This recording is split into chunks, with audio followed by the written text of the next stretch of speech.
Welcome back to the podcast, guys. So today's guest is Becca Carter. Becca is one of the few people that has worked with me both online, on the group program, online one-to-one, and in person as well. So she's probably well-versed more than anyone to have an opinion based on what JD training is all about. So Becca, welcome to the podcast. So Becca, we always start with the same thing. What point did you decide to join JD training? Was there a transformation? Was there a catalyst moment? Was there something that kind of triggered you to do it? And what made you take that kind of first step and get in contact? So I joined, I think it was October 22. I had my... A long time ago. Yeah, a long time ago. I had my youngest in the May of the 22. Always kind of done diet clubs, different diets, every diet you can probably name, I've probably done it. And I've always kind of maintained it for a certain point, usually for an occasion, so for a wedding or for something particular. And then I've always reverted back in terms of my weight, always gained weight. I got to my heaviest when I'd had my youngest in the May, and my sister asked me to be a bridesmaid in the summer, and I went for a wedding dress fitting, and she took a picture, and it was kind of a catalyst moment for me in the sense of I was unhappy. I needed to do something. Whatever I'd done in the past hadn't worked.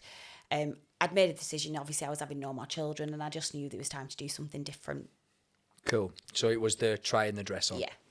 And again, I think a lot of people probably watching this can probably kind of understand that feeling. You get to a certain point, and I never ever pretend, as you well know, I'm dead authentic. I never pretend that I've struggled with my weight. I've had lots of struggles in the past. I've had to work through a lot of mindset shifts, but I've never struggled with my weight, so I can't relate. But I'm sure lots of people that I've spoken to, lots of people that we've helped, can kind of relate to that moment where there's a big occasion coming up. You're going to be next to your relatives. You're going to be next to other people. You go to try the dress on, and you don't feel comfortable, and you realise, look, do you know what, I'm going to have to do something about it. So at that point, you realise you've got to do something. What was the reason you decided to go with, because I didn't know you personally then, did I? No. So what was the reason you decided to go with JD training? Was there a transformation you'd seen? Was it like, was you following me on Instagram? What was that? Yeah, so I'd seen quite a lot of people locally had started with you in terms of online, and there was obviously Gemma and then Carol and some others.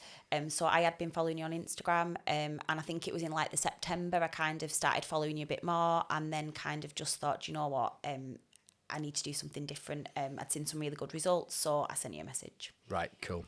Because again, for me, what people don't realise, obviously around here is loads of different people overlap, don't there? So it's we've spoke about it before, like it's very tribal. And that's what's worked really well for my business is the fact that obviously your local area, you had Gemma, but you also had like Carol, obviously there's Mariana, there's lots and lots of people from that local area that all joined up around the same time, went on to have insane transformations. So again, this is what I like, and we were speaking about it before, is generally there is a catalyst moment where you go, I'm going to make a change.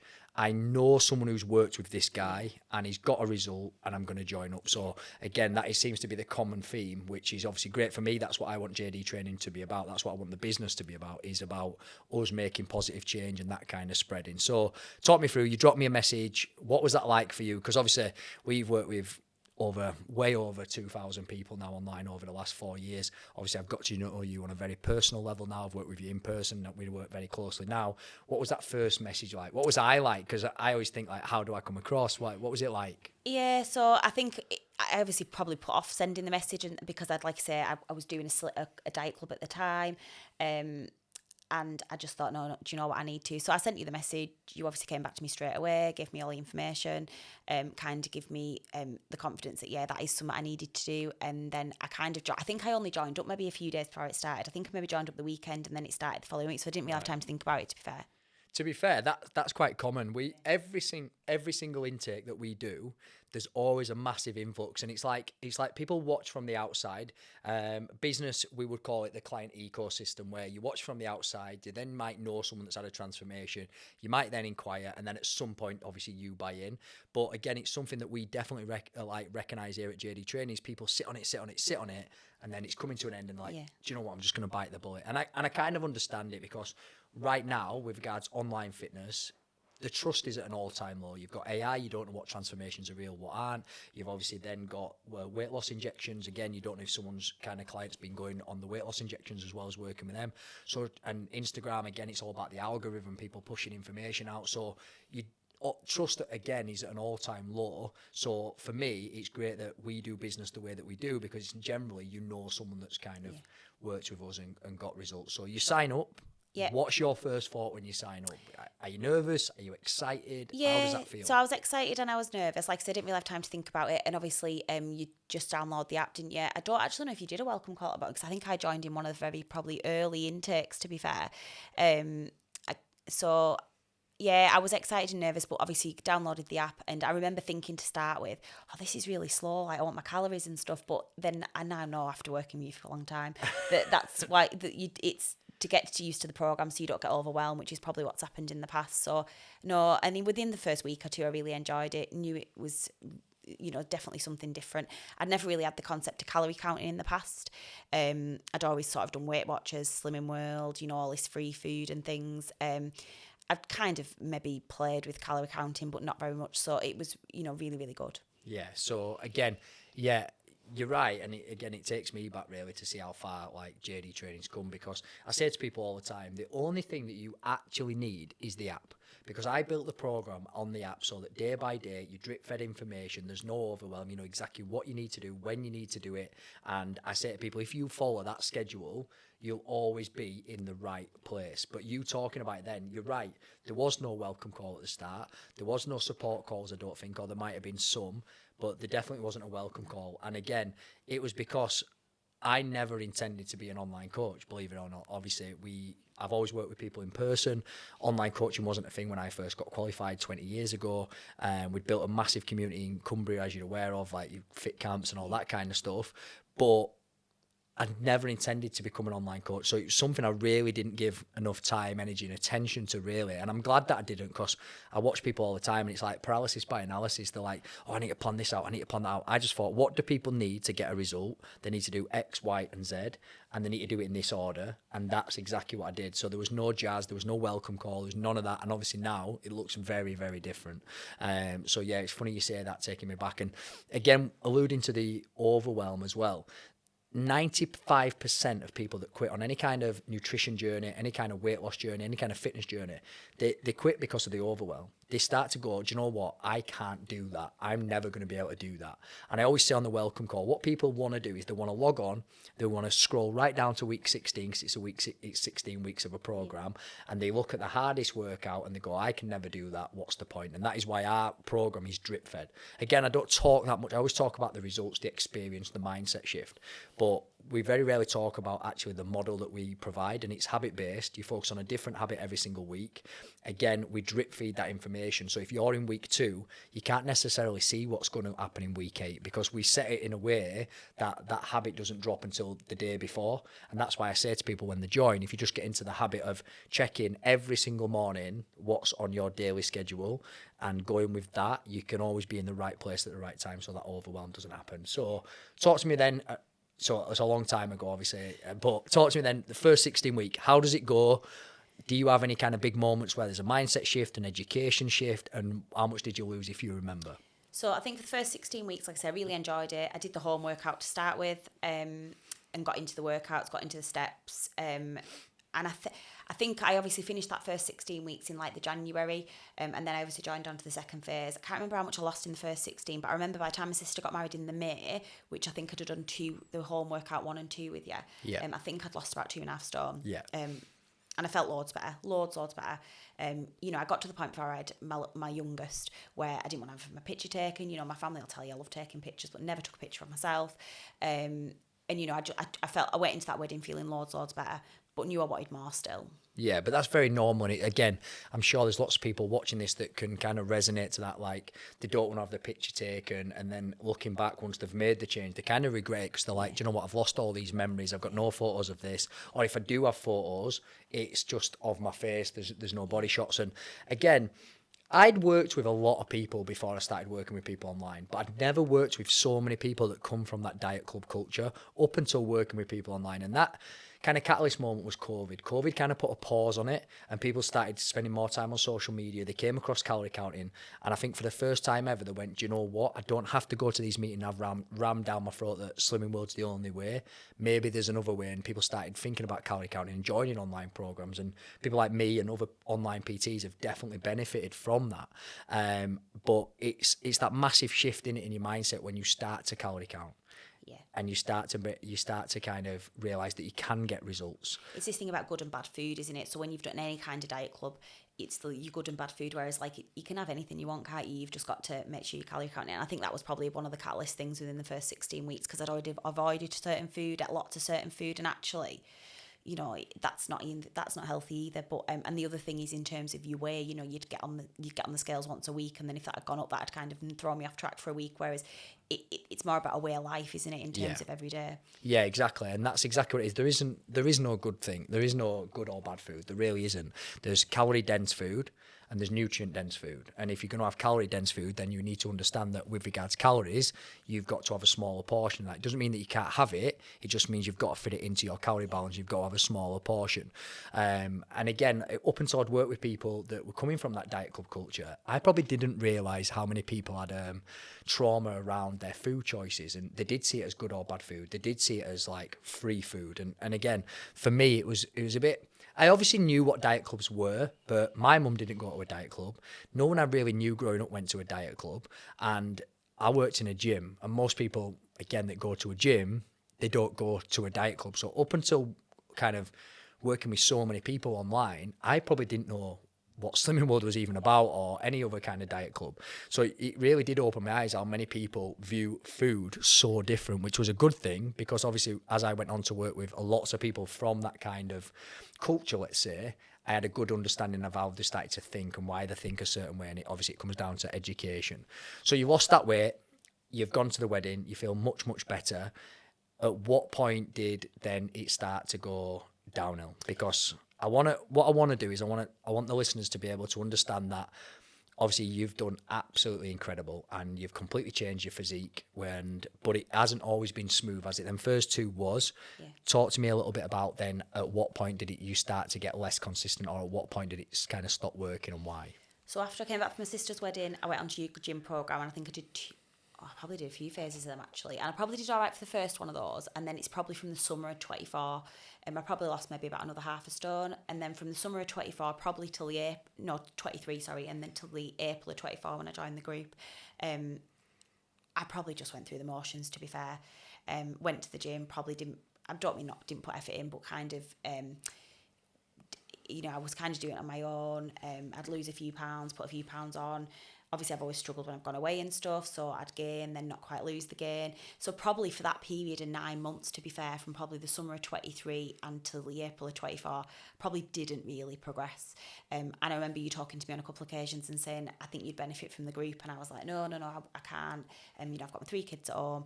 And so then I kind of just carried on. In hindsight, I probably should have done that at an earlier point. But yeah, so probably for about 9 months, I think actually by the time I started the group, I think I was maybe £10 heavier than when I was at my sister's wedding. Yeah, so, and again, the reason I want to bring that up is because lots of people see people like yourself and other people that have been on the podcast, and they think that it's A to B. Yeah, they think that it's a linear progress. All the progress is linear, and it really isn't. And it isn't been for me with regards to business. It isn't for anyone.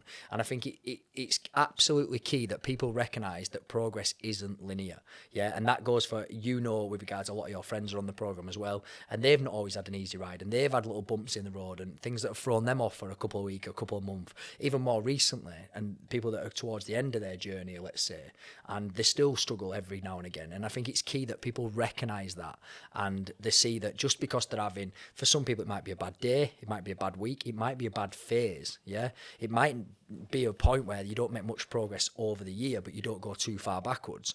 And it's understanding that you've gone on to obviously change your life, your physique's a different level compared to where you started, but it's understanding that there's chunks in there where it's not all plain sailing, is it? And I think one of the things, I don't know if it's the same for you, but one of the things that essentially I hear a lot is, I was just happy. So what happens is people go from where they were, feeling stuck, unhappy, a bit miserable, then they get to a point where they're much happier. But when they're much happier, rather than going, I might take this to the next level. They have a period where they go out more, they socialise more, they go on holiday more. But because they're happier, they're not as consistent because like, oh, I'm semi-happy now, so maybe I don't have to calorie count every time I go out. Maybe I don't have to be as consistent. And then they have a period where they kind of mess around a little bit, and then they eventually go, do you know what? I'm going to have to get my head down and go again. They stay the same, or they go backwards and they decide to leave a program or whatever. But the reason I wanted to cover that is because I think it's important that, again, that people recognise you've gone from the home program to the gym program. You've lost, again, 2.5 stone. You've done really well, but it hasn't been plain sailing to get to where you are now. No, so then in the March, I think it was the March or the April, I remember going for an afternoon tea at my auntie's house and coming back and thinking, oh, do you know what, Becca, like, you need to do something. And speaking to my husband, because obviously I've got 3 young kids at home, work full time, and I decided I'd message you about joining the small group PT. So that's what I did. And again, I don't think I gave myself much time. I think you'd put on that you'd had some gaps and they were starting on like the Monday or something.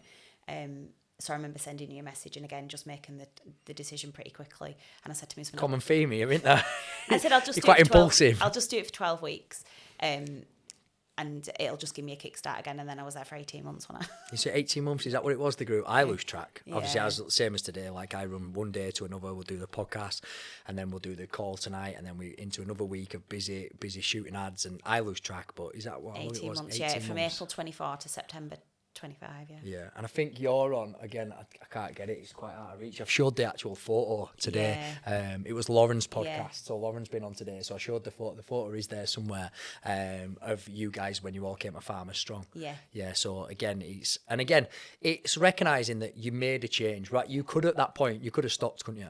You could have gone either carried on with the gym programme and not made much progress, or you could have gone, do you know what? This don't work for me. But you sat there, you made a change, and you joined the group program.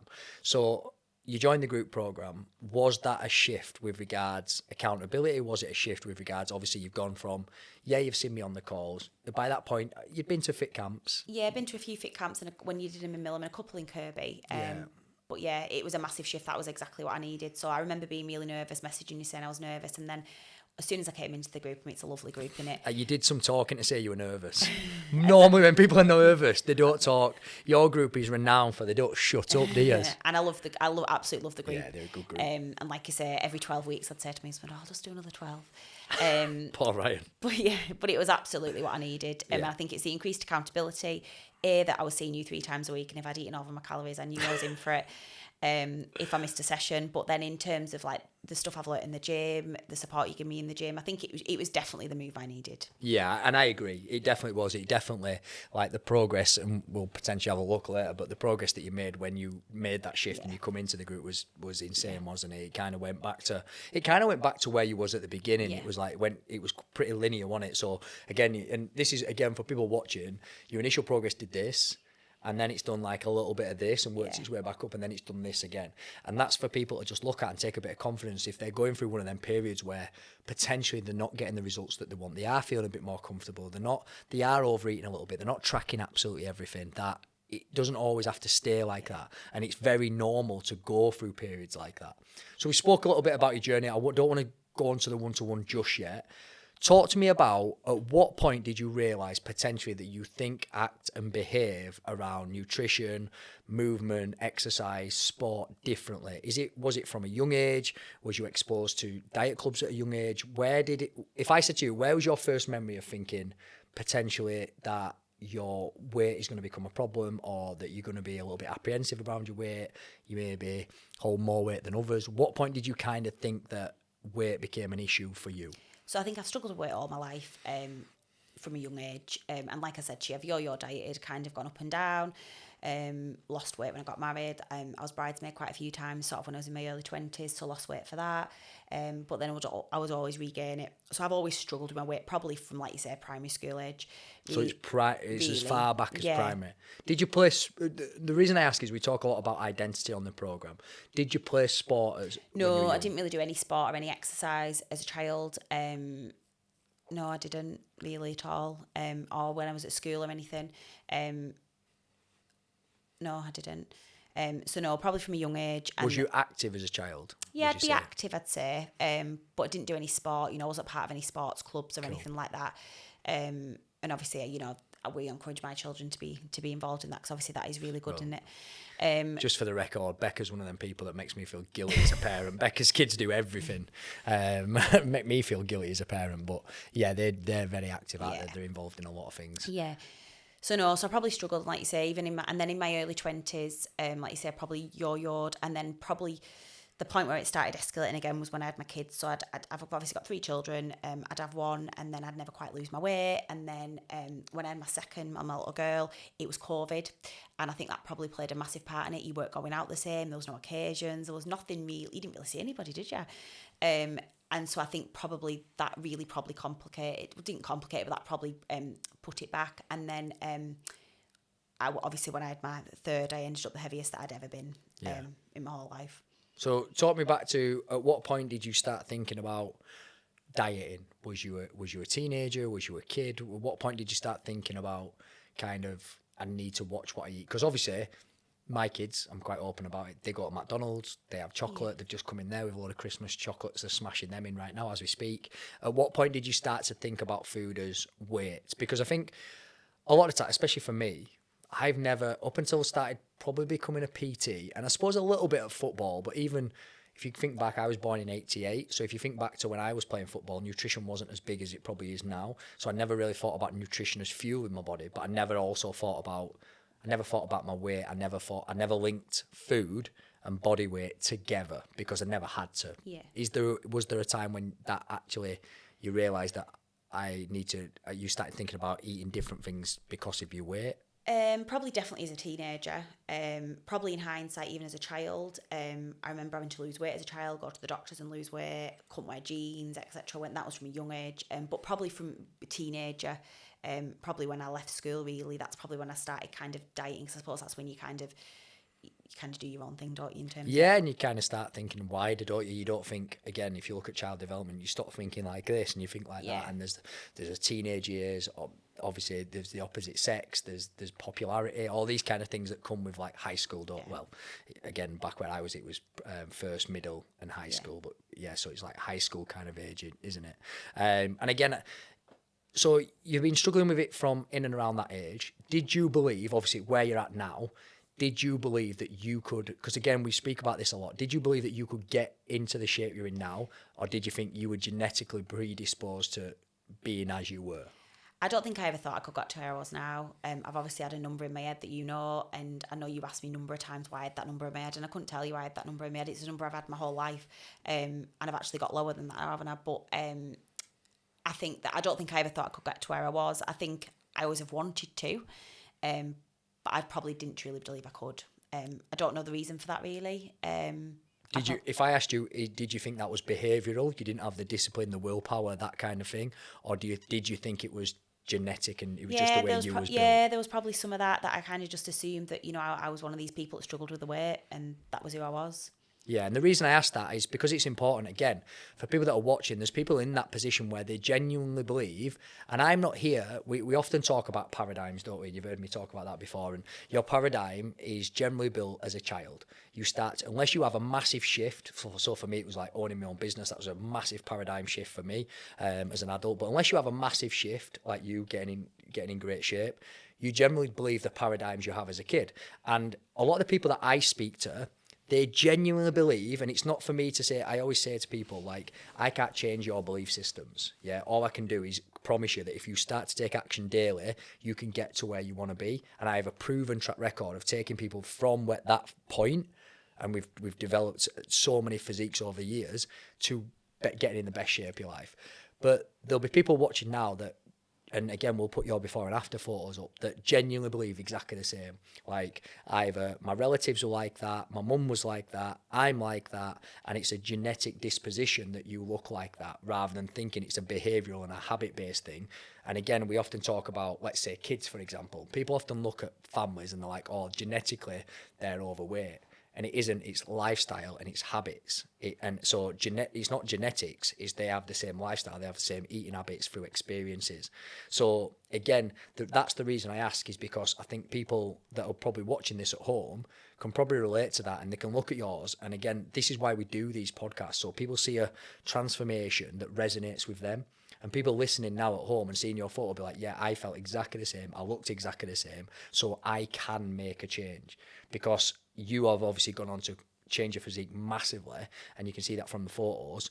But in and along that, you've started to believe that you could do it as well. And that's what I believe is kind of like, if people say, what's the magic sauce? It's when people start to believe they can make that shift, they start to act in a way that can make that shift because they believe it, and then the results come after that.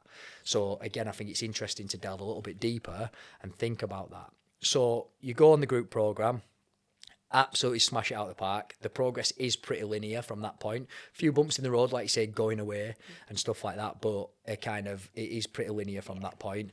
And then you decide to leave the group program, and at that point you decide to go into one-to-one support. So again, for the viewers at home, talk to me about what was the decision about leaving the group program. Talk to me a little bit why you decided to leave, and again, talk to me a little bit about the things that were playing on your mind from that. Obviously, I know, but again, I think it'll be interesting for the people watching from home, because again, we can all relate to that kind of parent guilt, can't we? Like, I can, you can, we all kind of relate to that. And you give yourself 18 months. Talk to me through why you decided to kind of go like onto the one-to-one, and why you thought it was the right time. Yeah, so I'd obviously thought about the one-to-one. It was the summer, wasn't it, I think? Yeah. And then we were coming to the end of the 12 weeks. I had kind of got to the target. I remember talking to you about it in the June, because obviously I've done it for kind of 15 months. I have got 3 young children, kind of all primary school and younger. And it was a big commitment coming. In theory, like you always used to say, it's Monday, Wednesday, Friday, it's 3 hours, but it was it was a big commitment in terms of family, in terms especially of for you, because again, your husband Ryan, who's now been on the program, smashed it as well. But again, especially for you, because your kids are busy. They're in a lot of activities. We both work full time, and we'd made it work. We absolutely made it work. And but I remember thinking, I can't do this forever. What do I do next? Yeah. I'd got to the point where I was at my target of that number that I wanted to be at. In the other thing was, I suppose I loved the group, so there was part of me that knew I kind of needed to look at doing something different. I knew in the autumn we had lots of occasions coming up, but I knew really that I needed probably that additional support, and now I got to my target. But then part of me, I felt like I was attached to the hip with the group, because I absolutely loved them, and that made me really sad leaving. So I remember talking to you, and you in the June, and you sort of saying, we'll do another 12 weeks until you can kind of get to your target. And I remember you saying to me, why have you got this number in the head? Like, will you be any happier if you can get to this number? But obviously... Was you any happier? No comment. So, and you saying, right, well, if that's what you want to get to, we'll get to it. Yeah, and I say that to a lot of people, and again, just to kind of stop you there, I say this to so many people. They've got this number in the head, and I always say to them, where have you got that number from? And they can never answer me. No. And they're always like, yeah, but I just want to. And I'm like, but why? Will you be any happier when you get there? Yeah, I think so. And I'm like, I've worked with that many people. You probably won't. You just can't believe that this is it. You can't believe that it's happened to you. You can't believe you've got in the best shape of your life. Your mindset's not caught up with your physique just yet. And I'm not being sexist, but women being women generally do want to hit that target, and they do go on to hit that target. Leanne did it. Leanne had a number in her head. She, again, you went on to do it and go below it. And again, it just makes it so people can resonate at home. Like, you didn't even know why you got that number in your head, did you? It's just a number I'd had for years. Yeah, and I think and me being from a fitness background, you being from a diet club background, and I suppose, and again, we'll talk about that in a second, is for me, I just don't get that, because I don't think of, and again, we'll get on to the reverse diet stuff in a minute, but I don't think of like what that number says on the scales. It doesn't mean anything. For me, it means like I've had a big tea or I've had a lot of water. It doesn't mean anything. Whereas what I realised by working with people online, for some people it means a lot. For me, I'm like, am I physically at my best? I like the way I look in the mirror? Can I perform at my best? So who cares what that number says? And I think anyone probably coming from an athletic background probably thinks like that. And it took me a bit of adapting. And I always say I've got lots of friends in the industry that they can't coach people unless they're like them. And I've never wanted to be like that. I pride myself on, and you'll know because you're related to her, shout out Katie, because Katie's one of the people that I really always struggle and think, why can't I get through to her? She's done the podcast, she did incredible. But for me, I pride myself on being able to kind of understand people from a behavioural point and be able to change the way that they think. So for me, it's absolutely key that I get to know like why people think like that. And it is so common that they want to get to a number, but they just have no idea why. Like no idea why. And it's not because they think they're going to look better. And I always say, will you be happier? And they never are. They never are. And again, I get it. Again, I always talk about the confidence thing and building confidence, and it comes from being who you say you are and doing what you said you were going to do. So I get it. You see that number and you're like, yes, I've done it, but you're not any happier, and you do a lot of dieting to get there. Yeah. I think the other thing that I know we had lots of discussions about was about BMI, because I'm obviously from health background, aren't I? So I've got this thing about BMI, and I used to put it on my form every week, and every time, and you used to say, just stop putting that on your form. I blame you, just for the record.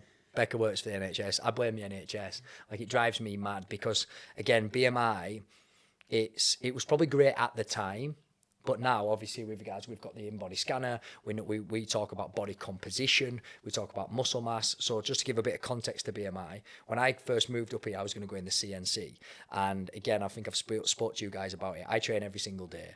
I'm not the tallest man in the world. I probably look tall sat down, but I'm not the tallest man in the world. So when I went for my medical, I was over on my BMI and they had to send me away for body fat testing, which is ridiculous because I'm stood there, not in the best, I'm not like a fitness model, but I'm stood there with a nurse and I've got my top off. I'm clearly not overweight, but again, because BMI is not a fair reflection of body composition, it's just numbers and height and weight. Again, you used to obsess about that BMI and it used to drive me mad. It's because I was short, so I always looked like I was overweight on the BMI even when I was, and that number, even on that number that I got to, it still looked like I was high. I remember you just saying to me, just stop putting it on your form.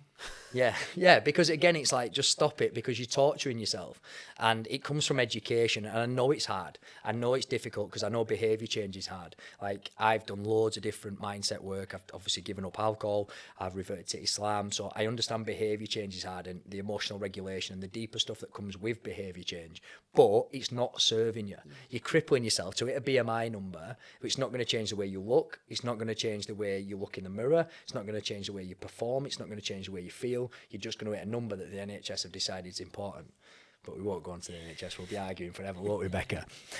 So all right, talk to me. So you've left the group, you found it quite hard again, I think you were a bit worried that you might go backwards. You didn't want to leave the group. The group are a good group. And it's a good crack, innit? We have a good crack in there. You come back now and still work with the group every now and again. And for me, I've often said, like, I feel blessed that I get to go there and just abuse you lot and train you guys, because when I'm at that desk for hours and hours and hours doing online, it keeps me in check. It gets me out the house, and obviously I'm getting paid for it, which is great, but it keeps me connected with people, and people like yourself and everyone else in them group. They've been with me like years, and it's really good. I can go, there's no pressure, I'm relaxed, everyone knows how to train. It's just about giving people accountability, giving people a bit of a mindset shift, and letting them get on.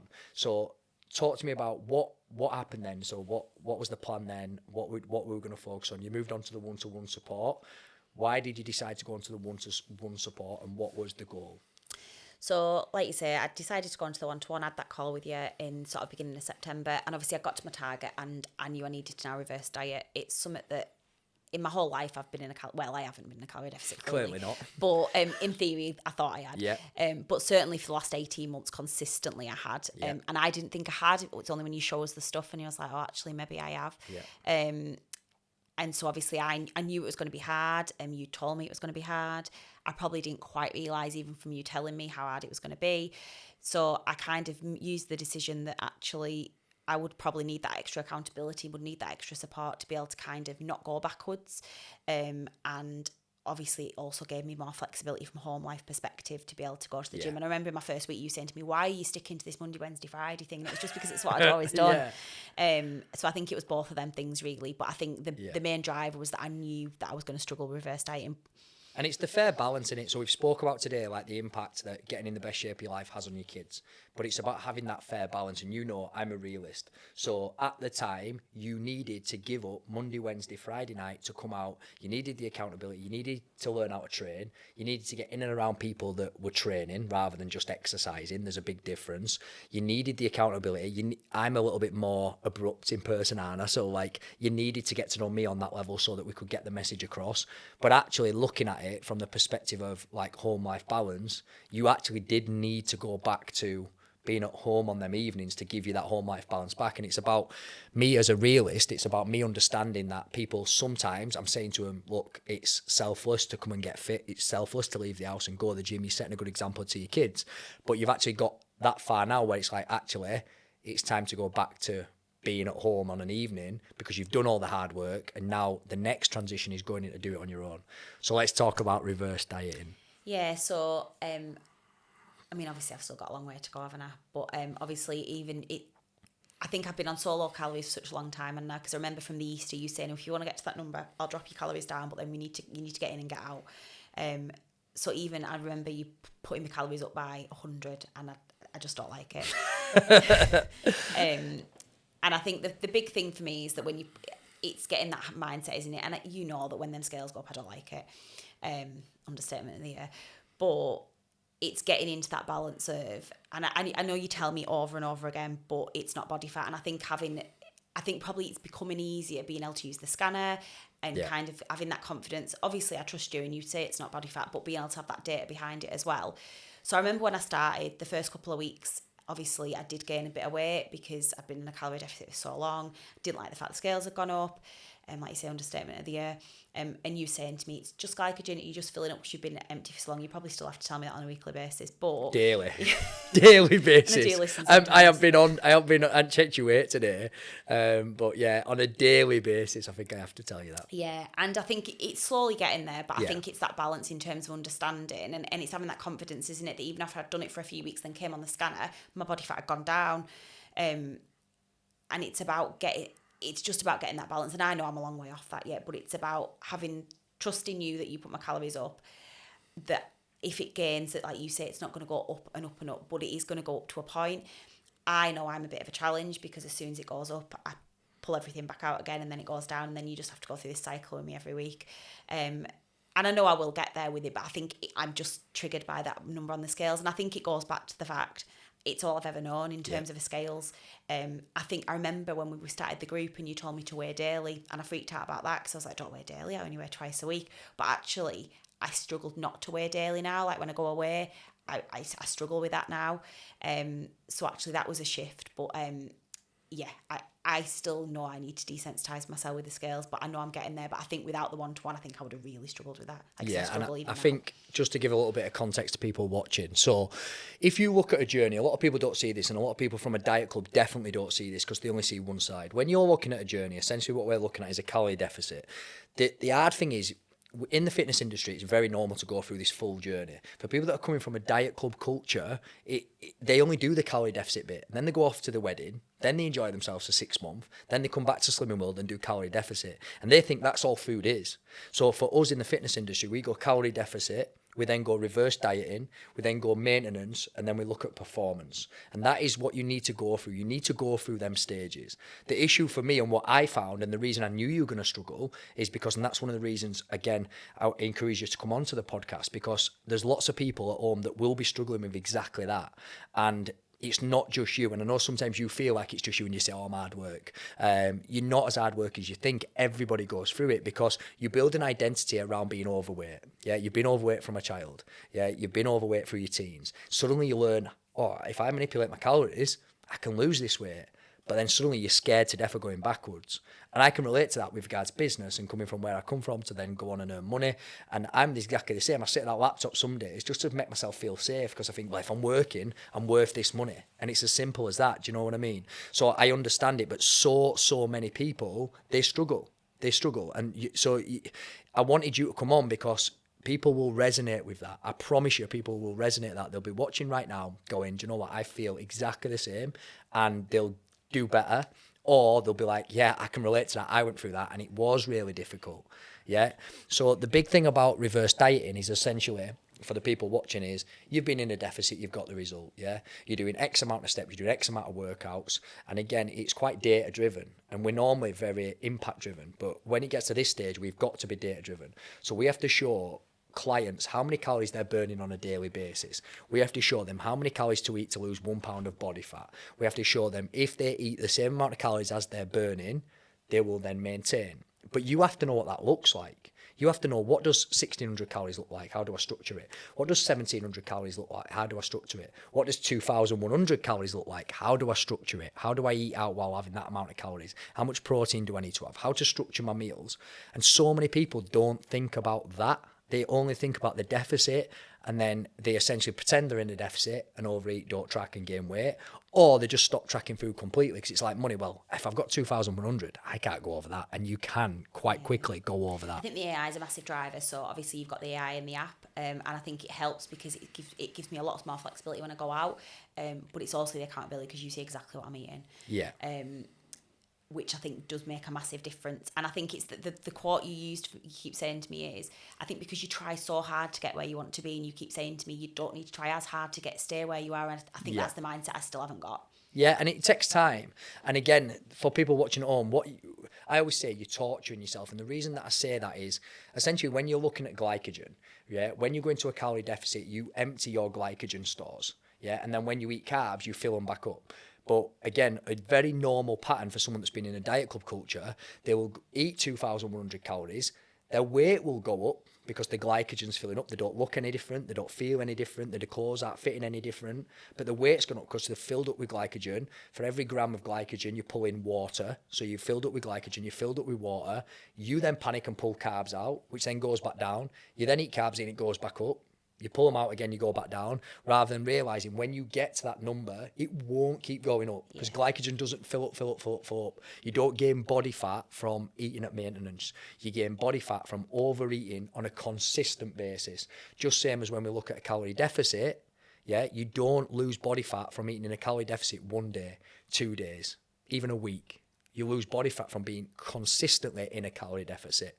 And you're not the only person that struggles with that. And I think, again, that's why we do the podcast. That's why I put the transformations out. That's why I try to talk as openly and honestly and as authentically about these subjects, is because the reason that you're probably buying in so much is, one, you knew me in person, but also two of your friends had done it, haven't they? So Mariana's been through it, Nicola's been through it. So you've kind of got the evidence there that actually these two they weigh completely different, but they look much better than they did in the beginning. So you've kind of got that confidence. You just haven't aligned it. And the one thing I will add, and we won't go into much detail, but you had a lot going on at the time as well, didn't you? Like things in your job and stuff like that. So it wasn't just the calories. It wasn't just the reverse diet, and there was a lot going on. So it was that overarching overwhelm. And from a coaching perspective, I was a lot more sensitive. And then once all them things are away, a lot less sensitive. And now you have to do as you're told. And that's what we've got to, haven't we? Because the threat is, you always eating in a calorie deficit, and you feeling like you always have to eat in a calorie deficit, and that's not what's right for a human being. It might look good on Instagram, and we've said that many times to you. I'm not here to make your transformation look amazing on Instagram because you can kill yourself dieting. I'm here to do what I believe is ethically right for you as a human being. Obviously, I've met Ryan for you as a partner, for you as a mother. I'm not here to just drain you to get as lean as possible so it looks good on Instagram. We've done that. We've got you to where you want it to be. And now it's about reverse dieting and thinking about body composition. How do you fuel your workouts? How do you make sure you can build muscle? How do you then change your body composition through building muscle rather than just losing body fat? Yeah. And I think the other thing I do is I'm aware that I try and control it because I overstep, don't I? So you have to monitor my step target as well. Yeah, and again, that's a very common thing. And again, for any coaches out there that don't have experience in taking people through these phases, they don't pick up on these things. So again, what you will find is clients, when they start to eat the right calories, will then, because you're educated now, you understand calories in, calories out, they'll eat the calories, but they'll take the steps from 11,000 to 16, 17,000, because what they're recognising is, well, if I'm eating this amount and I burn more, then I'll still be in a deficit. And again, you have to get someone, that's where the body scanner comes into play. To my knowledge, is the only body scanner in Cumbria, but it comes into play because it gives you the data. It doesn't just tell you your weight, it tells you your muscle mass, it tells you your body fat levels. So like you said, when you come in here and you'd gained weight on the scales and you got on there, you realise you gained muscle mass and still drop body fat, which is absolutely key to get someone to have that paradigm shift of, I don't have to eat in a deficit all of the time. And that is what we need you to go through, and what we kind of gently was encouraging you into, and now more slamming you into, aren't we now? Yeah. And again, it comes down, we spoke about a lot with Selena about getting to know the individual. I know you more now. I understand a little bit more around your mindset, and I understand sometimes you do have to be a bit more sensitive at certain times, whereas sometimes you just need to drive it forward. I don't know, and you used to always sit in the group and you could be much more direct with me, and I will take on board what you say for a short period of time. You just have to remind me. Hopefully we'll be doing this next year and you'll build loads of muscle and you'll be having McDonald's every day. Anyway, thank you so much for coming on the podcast. Thank you for sharing about the reverse dieting, because there's so many people that struggle with it. There's so many people that don't like talking about reverse dieting because they've got all this kind of guilt and shame around eating food and being greedy and that kind of thing. And it's not about that. It's about understanding that the thing that got you to where you wanted to be is a calorie deficit. But to get to that next level, when we're looking at body composition and building the physique, there's a lot more to building a physique than there is just starving yourself. And again, that's what a calorie deficit is again just losing body fat. But we want to focus on building muscle and taking that forward. And then after that, thinking about performance. How do we build muscle? Do we do a high, you like the conditioning down with Buddy? Buddy's done a great job. Shout out to Buddy. Buddy's done a great job at Millwall building up that community. Do you do a high rocks? Do you do something with Mariana? And that's where we want to get you, because we want to take you away from the scales into seeing what your body is capable of, rather than just being focused on a number. And hopefully, when we take that into the NHS, you can support me. Thank you. Thank you so much for coming on. And I'm sure there'll be lots of people that resonate with your story and take action because of you. And that's exactly what we want people to do. Thank you. Thank you.